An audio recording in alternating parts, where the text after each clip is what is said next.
And today's topic is very interesting. It's my kind of topic. And once you hear what I'm talking about, you'll understand. So, today on Nice What we are talking about, you see the way a lot of women like want to avoid broke men and want to date broke men. Should men do the same? Should they avoid broke women? Discuss, 20 marks. But of course. I mean, seriously, it's double standards to want a certain thing but not want the other gender to do the same. I mean, for marriage to properly like pulsate and of course enjoy all the excitement of the marriage or partnership, pesa imagine lazima ikuwe no romance without no finance. Kwani nani alikosea? Si ni ukweli. Like utapata even in marriages, why people divorce, mara mingi financial constraints. You need money, and especially in these times where you don't even know about tomorrow. Leo uko sawa, kesho umefutwa because COVID happened. Now imagine if yeye tu ndo alikuwa breadwinner and you're the only one who gets to provide for this family, but now umse amekaa tu home. Honestly, you need both of you. Kila mse ana pull strings zake to make sure at least home iko sawa and it's running. So let them avoid them. I mean, you have to bring something to the table, and if you're not bringing anything to the table, then be the table. No, that doesn't make sense at all. Yeah. I'm just going to ask this: who's a broke man and who's a broke woman?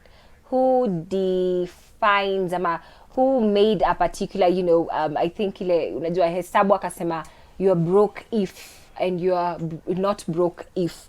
And I don't know, do you consider yourself, broke, or do you consider yourself okay? Because, probably you afford all your basic needs and you live within your means. So I think at the end of the day, it's a matter of, perspective. So if I'm a man and I can afford all the basic needs and there are things which I don't need, I'm okay. I'm not broke. But if I meet a woman who wants to drive it's called what? Royce. At a pronunciation ndio hiyo inanikulanga mudomo.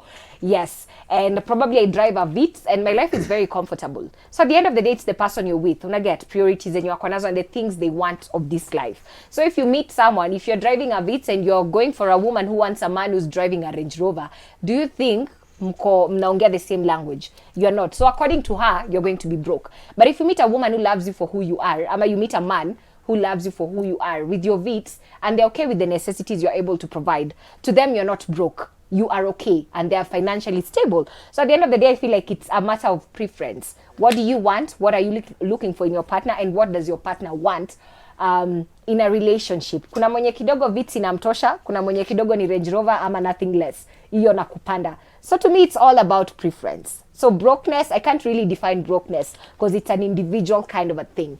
I know you can't meet someone says mtu wako huko kwa kunaitwaje Britain kwa Palace.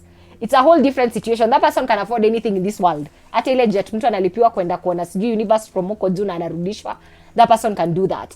But huyo ni mtu wako rich. Na maybe kwa mtu mwingine atakuwa like you're broke because I have more money than you. You get what I'm saying? And it's true. So There's no universal, benchmark for it. Yeah. But as long as you can bring something to the table, what I think the question was, would you marry anyone that doesn't That's why bring I ask, anything what to is the table? brokenness? Yeah, but I think because I could be working and I'm making 10,000 and my partner is generally making being 20. broke is just not having a source of income. Yes. To me, Yeah. that's being broke. You don't have a source of income. Unakuangale, niko na plan acha ijipe, niko na nini wacha ijipe. Like you don't have. Ngoja pesa Sasa fulani. nikikuuliza, not that I'd ever ask for money. Nikikuuliza nipatie 4K hauna. That's being broke. Yeah. You know what I mean? So if a guy doesn't want the same in a woman, that is perfectly okay. Yeah. Because there's this discussion I was watching. I can't remember who it was, but it was like a panel of like about 3 guys, 3 women, and a guy was saying, if I'm like providing everything in the house, what are you bringing to the table apart from, the bedroom games? Yeah. And no, a lady tried to explain. She was like, I pick out your furniture. I make sure your house is a home. And that girl was like, I can pay someone to do that. What are you bringing to the table? You know what I mean?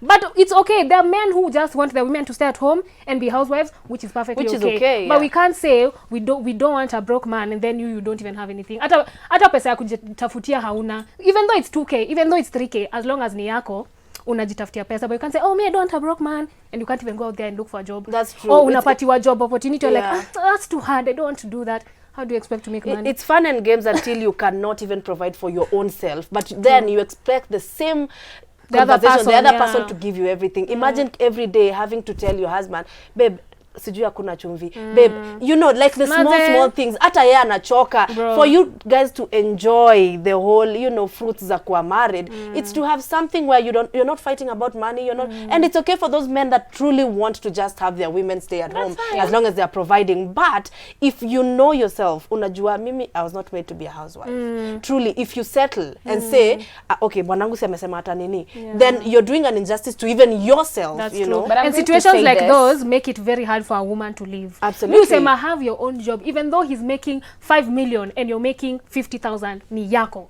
If you decide to leave, you leave with your money. Yeah. I'm going to say this. Circumstances and timings and seasons do matter. At the end of the day, you might find someone, you might meet even your man, you might meet even your woman in a season of brokenness. They have no job, not because they've not tried, but it's because bado jajipa, bado jakuja. So what happens? If that person has a vision and has a plan on how they can get something, an income coming, do you leave them because at that time they're not making it? And maybe a few months down the line, they get the job and the job pays them pretty well. Is that when you're going to come back? Because I'm like, ona joke wanga na kitu. You get, do you trust the person you're with enough to understand when they have nothing, but they're working towards getting something? So that's why I'm saying at the end of the day, it's a matter of perception. What is brokenness to you? Is it that time? Is it final? Is it instant? Is it something you can walk through? But anyway, you let us know on our social media platforms. But we are going to take a short commercial break. Our guest is already in studio, so don't go anywhere.